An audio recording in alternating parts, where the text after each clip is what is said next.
gonna show off a little bit.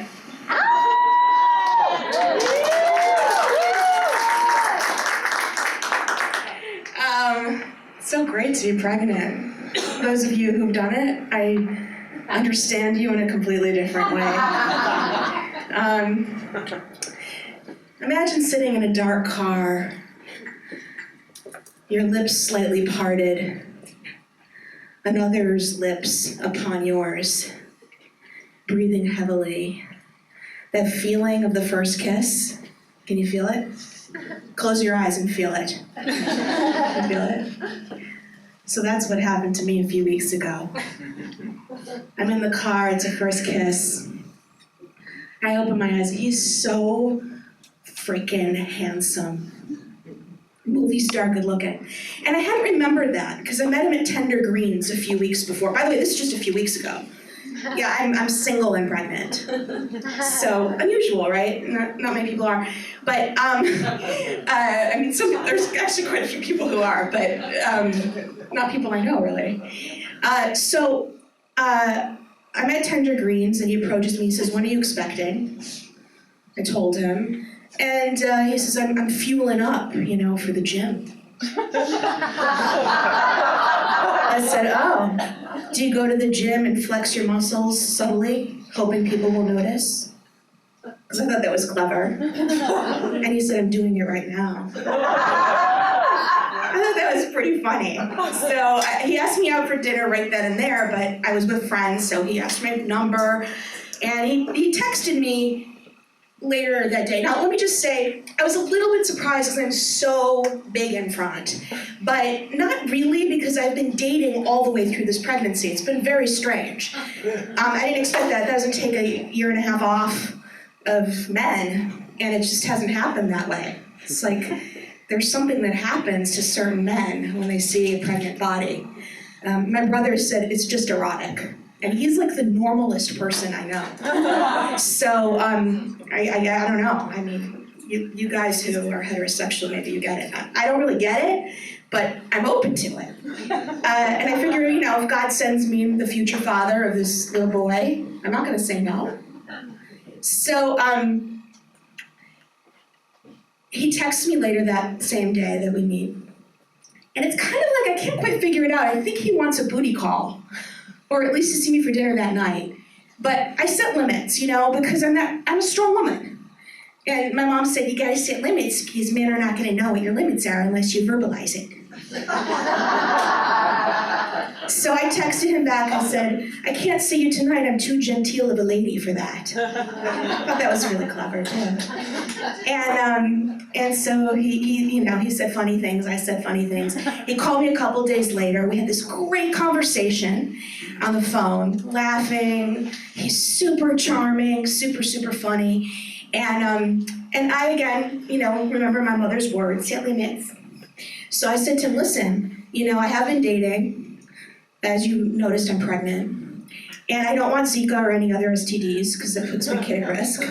So I've been very pristine for quite a while. And I'm going to continue to be pristine for quite a while." So he said, "Oh yeah, of course, you got to protect your baby, of course, So we meet for dinner a few days later, and it's amazing. The food's good. He doesn't care about my garlic allergy, which is like a test, And we're laughing, and there's such chemistry. And again, I see him that night, and I'm like, oh my God, he's good looking. I hadn't totally taken it in because of the muscle comment. I thought it was a little douchey. So I sort of don't see people's looks if I'm like, douchey, but all of a sudden I saw him at the restaurant. I'm like, oh my God, he's a movie star. He's actually a real estate agent, but he's like a movie star realist. He would play the real estate agent, and he's so good looking. So anyway, he walks me to his car, which is fancy. I don't know cars, but it's a fancy car. And we get in and we start kissing. Now, I don't know if you've experienced this. You're like so excited about the kiss and the first moments are great. And then the person disappears. I don't know if that's happened to you. It was like he disappeared and I was Nothing. I can't explain it. I said to him as a joke, I said, I'm not just some hot pregnant object. That was clever, And he said, yes, you are. And we laughed and we continued kissing for another few minutes. And then I heard a little metal sound and I looked down and he had unbuckled his belt. And I saw just a little bit of, the thing that is supposed to be protected inside the pants. And his hand was on it. And I said, what are you doing? I thought I made it really clear, because I'd actually said it again at the restaurant, that I'm not doing that. Anyway, I don't even know you well enough, even if I weren't pregnant. This is too quick. We've only been making out for a few, put that away. And he goes, oh yeah, I'm sorry, I'm so hot for you, And I was like, okay. Then we start making out again, maybe 3-4 more minutes. And I noticed only one of his hands is on my hair. And it's only kissing, right? I look down, his other hand, let's just say it, was on his fully out penis, completely out of his pants. And he was masturbating with his hand. Now, I've dated. I have never experienced this in 6 minutes of a first night out. And I don't know if you've had this experience where I think this might happen more to women than men, but in general. But I mean, it could happen to anybody. But where you're like, am I seeing what I'm seeing? And the bad part of it is it was a nice looking one too, so that's another story.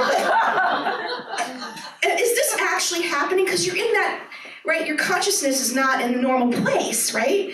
You're in some other state, and then you're like, is this real, or am I in a movie? Because he does look like a movie star. So I said to him, how could I have made it clearer what my needs are and what's okay with me? See, I'm remembering my mom said, stay strong. I'm in control, I'm setting limits. Put that away now. What are you doing? And he goes, I don't have any apologies for what I'm doing. I can do whatever I want. I'm 35 years old.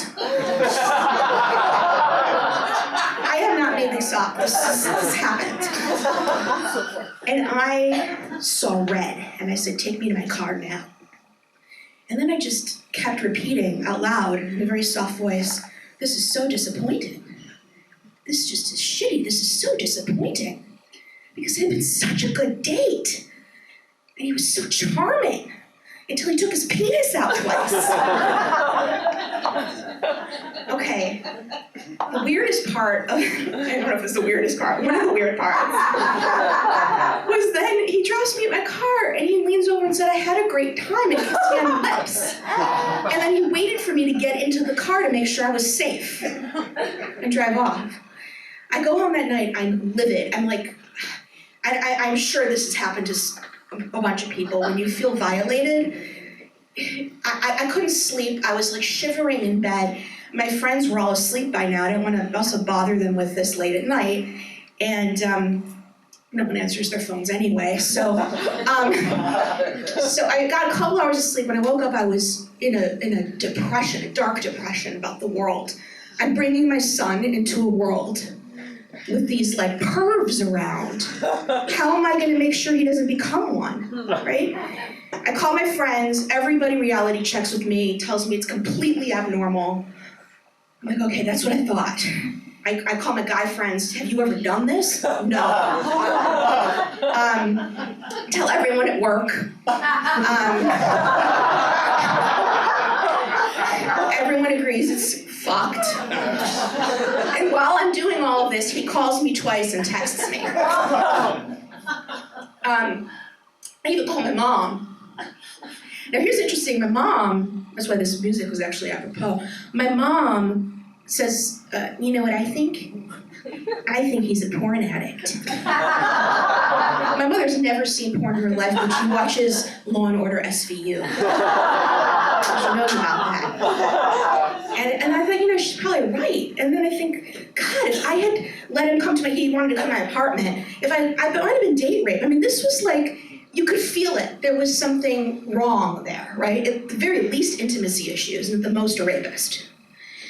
So I call him back, I wait a day, I call him back the next night. Why? Why did I call him back? Because when bad shit happens to me, I think this will make a great story. That's how I sublimate. Some of you guys know, right? I'm like, it's not that bad, I'm gonna have a great story.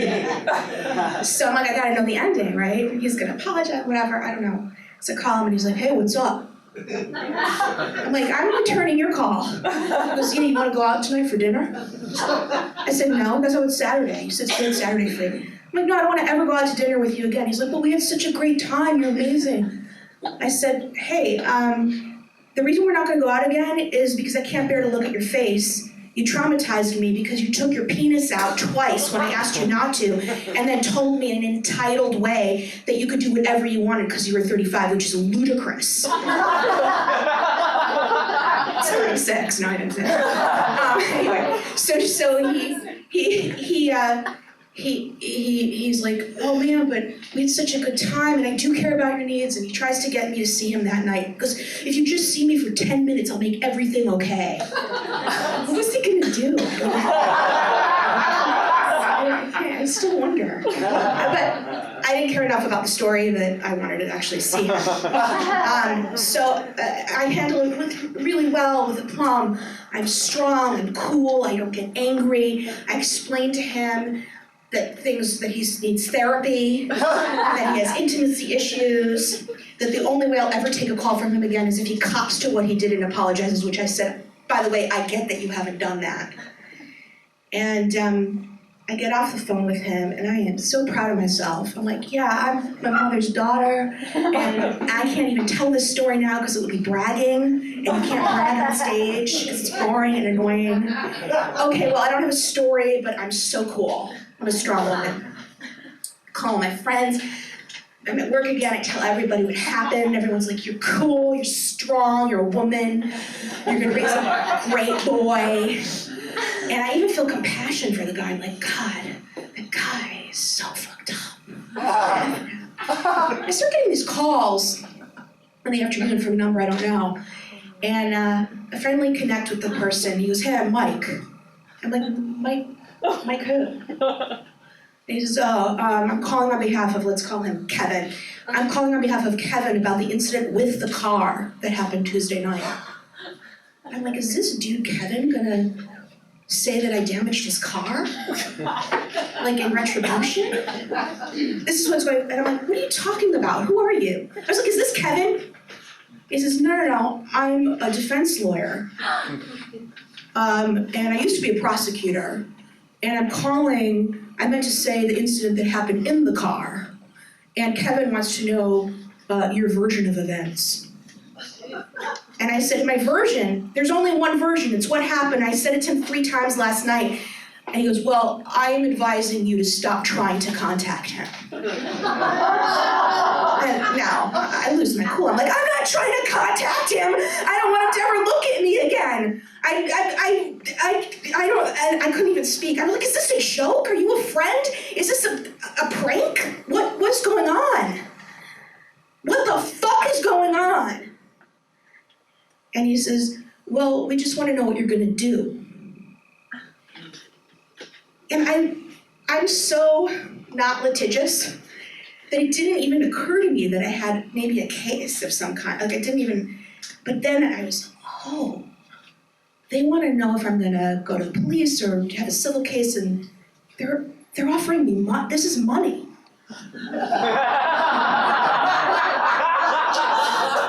And I could see it. I'd have to sign some kind of an agreement that I would never tell anyone anything, right? And they would give me some thousands of dollars in return.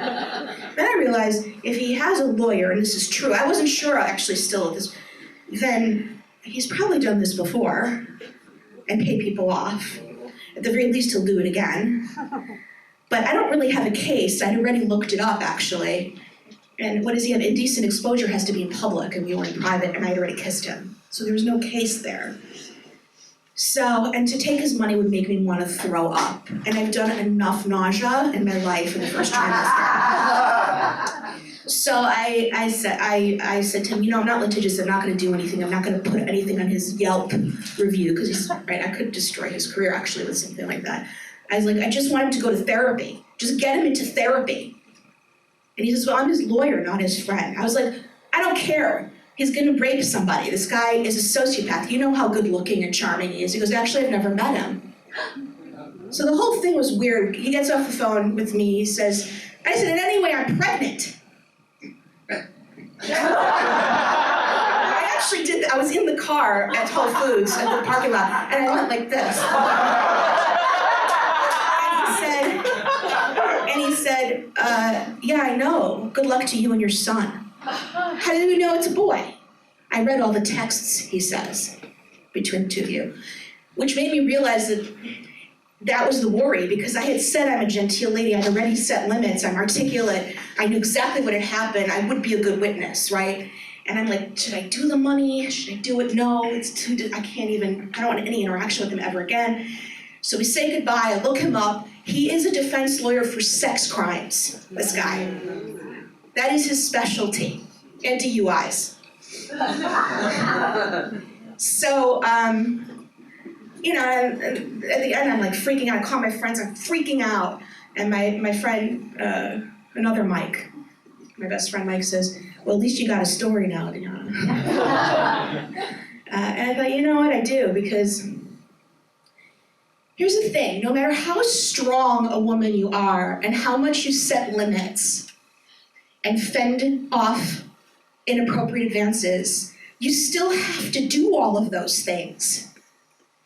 You still never really have control, unless you don't want to live, right? Like if I hadn't gotten the car, maybe that all wouldn't have happened. I don't know, maybe it would have. But the thing is, like if you never get in the car, you don't live either. So how do I deal with that idea of no control? And I've been dealing with it for the last 8 months.